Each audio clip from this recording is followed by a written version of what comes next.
নমস্কার, তোমাদের সবাইকে আমার চ্যানেলে স্বাগত এবং অনেক অনেক ভালোবাসা এবং তার সাথে জানাই শুভ দীপাবলি প্রীতি ও শুভেচ্ছা।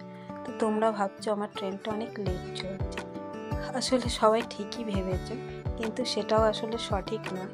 আসলে কালী পুজোর পর থেকে আমার ভীষণই শরীরটা খারাপ ছিল, আর গলার অবস্থা এতটাই খারাপ যে আমি ভয়েস ওভারটা ঠিকমতো দিতেও পারছিলাম না, তাই একটু লেট হয়ে গেল। এখনও কিন্তু আমার গলাটা ভালো নেই। তো ওই কালী পুজোর দীপাবলির জন্য এই প্রদীপটা নিয়েছিলাম, আর এটা দেখো ডেকোরেট করেছি। তো তোমাদের কেমন লাগলো অবশ্যই বলো। তো কালী পুজোর দিন সকাল সকালই চলে গেছিলাম বড়মার কাছে, আগে দণ্ডিটা কেটে এসেছিলাম, কারণ জানি যত বেলা হবে ভিড় তত বাড়বে। তো তাই জন্য আগে দণ্ডি কেটে চলে এসেছি, তারপর এখানে ঘরের পুজোটা করে নিলাম। আর দীপাবলি মানেই তো লক্ষ্মী গণেশের পুজো, মা লক্ষ্মীকে স্বাগত জানানো আর লক্ষ্মীকে দূর করে, তো সেই পুজোটাই আগে সেরে নিলাম।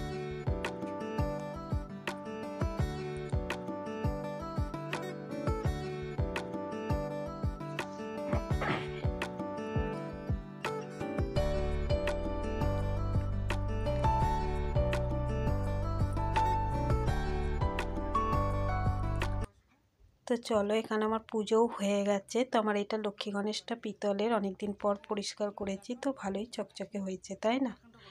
তো আমি ভিডিওটা অনেক কষ্ট করেই তৈরি করেছি, তাই ভাবলাম আপলোড না করলে ভালোও লাগবে না, তাই না? এগুলো তো সবই স্মৃতি, বলো।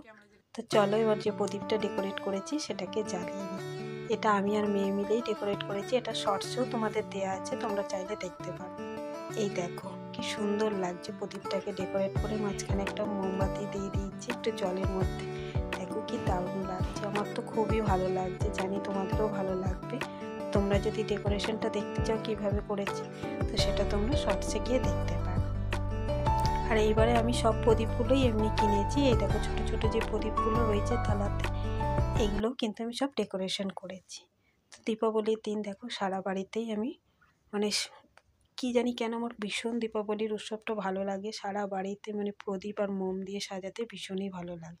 তো এই দেখো সিঁড়িতে, আবার দুয়ারে, সব জায়গায় দিয়েছি। তো মেয়ে একটু ভিডিওটা করে দিচ্ছিলো, আবার ও মোমগুলো দিয়ে দিচ্ছিলো। তো তুলসী তলায়, টবের পাশে টাশে সব জায়গায়, এখানে দেখো। আর ও গিয়ে আবার সদর দরজায় গিয়েও আবার প্রদীপটা দিয়ে এলো। আর দীপাবলি মানেই তো আলোর উৎসব, তোমরা জানো। তো এই দেখো পুরো বাড়িটাকেও এদিকে এলইডি দিয়েও সাজানো হয়ে গেছে। তো চলো এবার একটা তোমাদের সাথে ফুলের রঙ্গোলি শেয়ার করি। তো আমি এর আগে কোনোদিনও রঙ্গোলি বানাইনি, কালার রঙ্গোলি হয়তো জানি না, চেষ্টাও করিনি পারবো কিনা। তাই এবছর আমি শেয়ার করলাম তোমাদের সাথে একটা ফুলের রঙ্গোলি। কি জানি দেখো তোমাদের ভালো লাগবে কি না।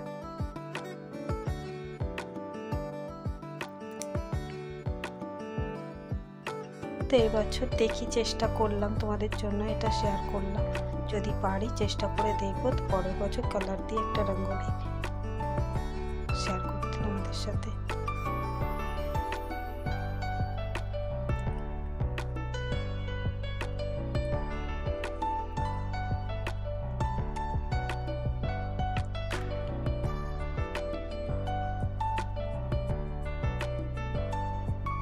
তো রঙ্গোলিটা কেমন হয়েছে কিন্তু অবশ্যই কমেন্টে জানি।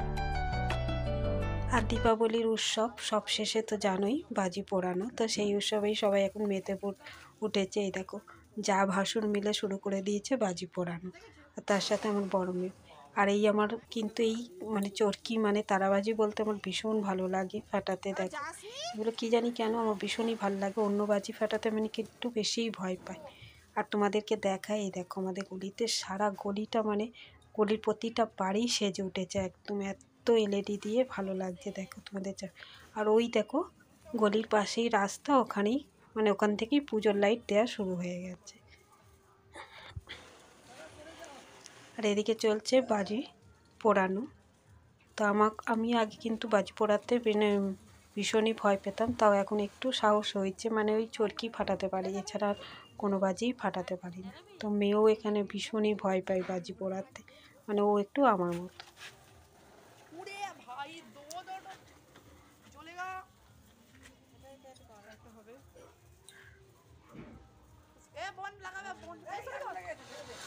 তো চলো এবার আমার একটু ডাক এসছে, এবার আমি একটু বাজি ফাটিয়ে নিই। এই দেখো আমি মানে আগে বাজিটা ধরলো কি না সেটা না করে